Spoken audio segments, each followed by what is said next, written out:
John chapter 5. After these events, there was another feast of the Jews in Jerusalem. Jesus determined to be there. At the sheep gate in Jerusalem, there was a pool called Bethesda.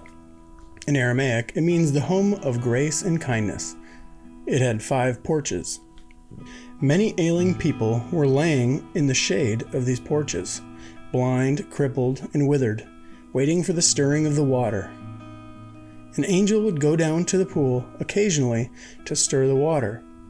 The first person to enter the pool would be healed of whatever it was they were suffering from. There was also a man who had an infirmity for 38 years. Jesus saw this man and realized that he'd been there for a very long time, and he asked him, "Would you like to be made well right now?" The man answered him, "Sir, I have no one to help me get into the pool when the water is stirred.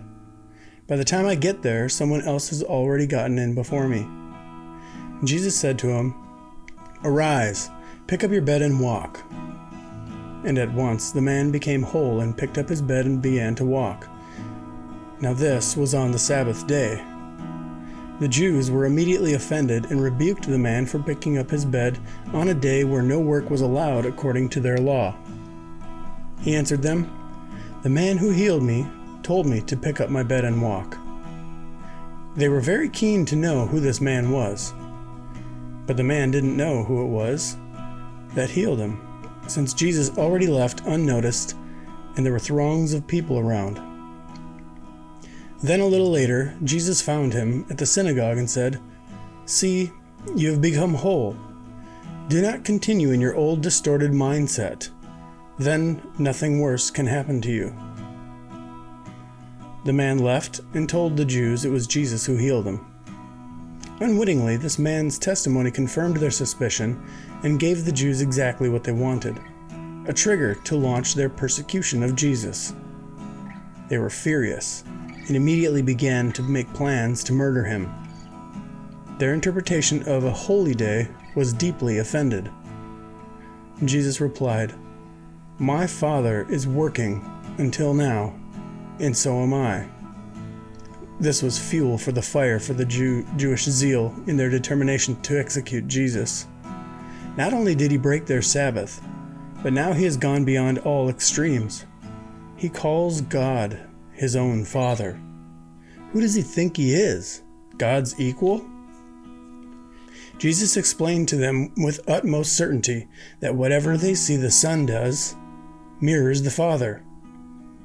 He does not act independent of his Father. The Son's gaze is fixed in order to accurately interpret and repeat what he sees his Father doing.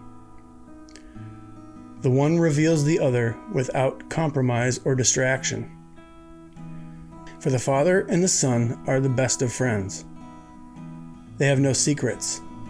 The Father gladly lets his Son in on everything he does, and will continue to show him works of most significant proportions, which will astound you.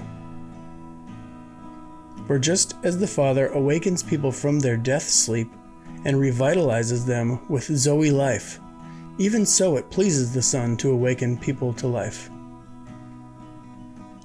For the Father judges no one, but has given all judgment to the Son. The Father's desire is that all may value the Son with the same honor wherewith they esteem him. There is no distinction. To dishonor the Son is to dishonor the Father. Most certainly do I say unto you that this is the vital transition from dead religion into the very life of the ages. Embrace the Son's word with the same persuasion as you would the Father's, and you will not know any judgment. The Son gives voice to the Father. Oh, how I desire for you to get this. The prophetic hour has come. This is the moment for the dead to hear the voice of the Son of God. Hear and live. The very self-existence within the Father is what he has bestowed upon the Son in order for the Son to radiate the same Zoe life. The Father has also given the Son authentic authority to execute judgment on mankind's behalf. Don't be alarmed by this, but the hour is coming when those in the graves will hear his voice, and they will come forth out of their graves. For those who have engaged themselves with that which is beneficial, it will be a resurrection to life. And for those who have done that which is worthless, it will be a resurrection unto judgment. The dynamic of my doing is in my union with my Father. My intimate acquaintance with his voice is what inspires me. As I hear, I discern, and my judgment is just. There is no conflicting interest here. My Father's commission is my mission in life. Acquainted with sonship, he was in the habit of hearing from above. What he heard distanced him from the effect of what he had suffered. By his perfect hearing, he forever freed mankind to hear what he had heard. If this was just about me trying to make a name for myself, then you can certainly reject my testimony as phony. Yet there is someone else who endorses who I am, and I recognize his testimony of me as absolutely true. You cross-examined John, and he too gave testimony to the truth of who I am. I do not draw my inspiration from your applause. I am not here to win a few votes for a noble cause. I am on a rescue mission. John was a man on fire, a bright, beaming light, and for a brief moment, you were jumping with joy in his radiance.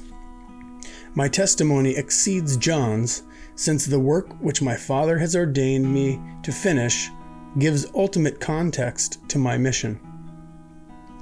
The Father himself, who has sent me, continues to bear witness to me, yet you are not familiar with his voice and did not discern his prophetic utterance throughout ancient times, and therefore you could not recognize his image, nor do you realize his appearance at this present time. Your doubting him whom the Father has sent shows that you have not taken his word to its full conclusion. You scrutinize the scriptures tirelessly, assuming that in them you embrace the life of the ages. Yet I am what the scriptures are all about. Still, you refuse to resort to me as the very source of the life you seek. I am not anchoring my belief in people's opinion, but what I observe about you is that God's love does not resonate within you. Here I am representing my Father, and you have a problem with that. Yet someone completely unknown to anyone would come in his own name, and you'll give him your full support. How is it possible for you to even venture into the dimensions of faith if you already have your minds made up to go with the popular opinion within your own ranks, while you show no desire to esteem him who proceeds directly from God? No, I am not the one to accuse you before the Father. You stand condemned before your trusted friend Moses. Had you discerned my Father's voice in Moses, you would have been persuaded about me in his writings. If you already doubt his words to begin with, my conversation will be irrelevant to you.